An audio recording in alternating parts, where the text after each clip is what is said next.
السلام علیکم دوستو، آج آپ جانیں گے اسرائیل کے اس ماسٹر پلان کا جس کا وہ برسوں سے تیاری کر رہا تھا اور اسی وجہ سے وہ غزہ کے مظلوم مسلمانوں پر زیادتی کر کے انہیں بے رحمی سے قتل کر رہے ہیں اور انہیں ان کی سرزمین سے نکال رہے ہیں تاکہ ان کا پلان مکمل کیا جا سکے۔ دوستو، اس بار اسرائیل کا پلان مسجد الاقصی کو شہید کر کے تیسری دفعہ ہیکل سلیمانی کی تعمیر شروع کرنا ہے، جس کی انہوں نے تیاریاں مکمل کر رکھی ہیں۔ ہیکل سلیمانی جو کہ یہودیوں کے لیے اتنا ہی مقدس ہے جتنا کہ ہمارے لیے خانہ کعبہ، اور اسی تیاری کے لیے انہوں نے لال بچھڑے بھی تیار کر دیے جس کی قربانی یہودی مسجد الاقصی کے سامنے پہاڑ ماؤنٹ اولیف پر کریں گے۔ یہودی قوم تاریخ میں ہمیشہ کسی بڑے کام سے پہلے اسی لال رنگ کے بچھڑوں کی قربانی کیا کرتے تھے، اور اس دفعہ ان کے لیے بڑا کام ہے کہ مسجد الاقصی کی جگہ پر ہیکل سلیمانی کی تعمیر۔ تورات میں اس جنگ کا واقعہ اور مقام مجیدو نامی پہاڑی پر بیان ہے جو کہ نودرن اسرائیل کے اندر جزیل نامی ویلی کے اندر موجود ہے۔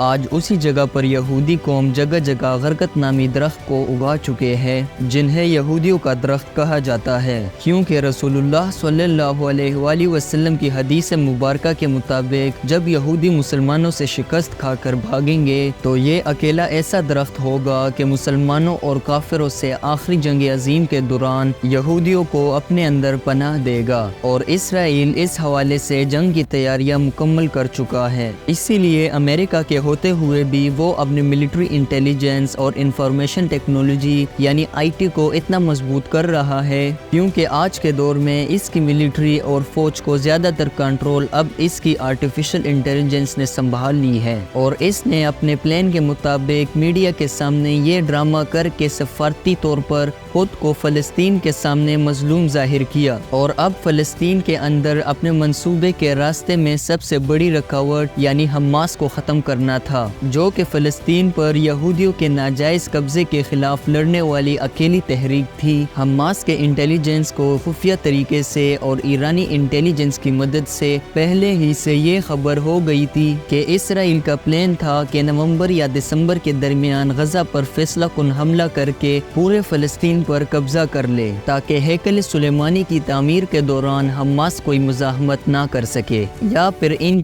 منصوبے کو خراب نہ کر سکے، لیکن حماس نے اس اسرائیل حملے سے پہلے ہی اچانک 7 اکتوبر کو 5000 راکٹس کے ساتھ اسرائیل پر حملہ کر دیا، جسے اسرائیل کے آئرن ڈوم سسٹم نے تو تباہ کر دیا، مگر بڑے پیمانے پر اسرائیل کے اندر اچانک ہلبل مچ گئی، جس کے بعد اسرائیل نے فیصلہ کن جنگ شروع کی، جس کی وجہ سے غزہ میں اب تک آفیشل ریکارڈ کے مطابق 35,000 بے گناہ فلسطینی شہید کیے گئے، جس میں زیادہ تر تعداد بچوں کی ہے۔ غزہ کا 40 کلومیٹر لمبا علاقہ 5 حصوں میں تقسیم ہے، جہاں 22 لاکھ غزہ کی آبادی کو اسرائیل نے فضائی بمباری شروع کر کے انہیں دیکھتے ہی دیکھتے الرفا تک پہنچا دیا، اور یہاں ایئرپورٹ جتنی تنگ جگہ میں تمام فلسطینیوں نے پناہ لی ہوئی ہے۔ ایران جس نے اسرائیل کو پروکسی وار کے ذریعے پریشان کیا ہوا تھا، اب اس کا تمام دھیان فلسطین اور اسرائیل کے جنگ پر ہے۔ ایران سمیت مڈل ایسٹ کے تمام ممالک اپنی ترقی کی طرف دھیان نہیں دے سکتے، جبکہ امریکہ اور اسرائیل اپنے ہدف کے عروج پر پہنچ چکی ہے۔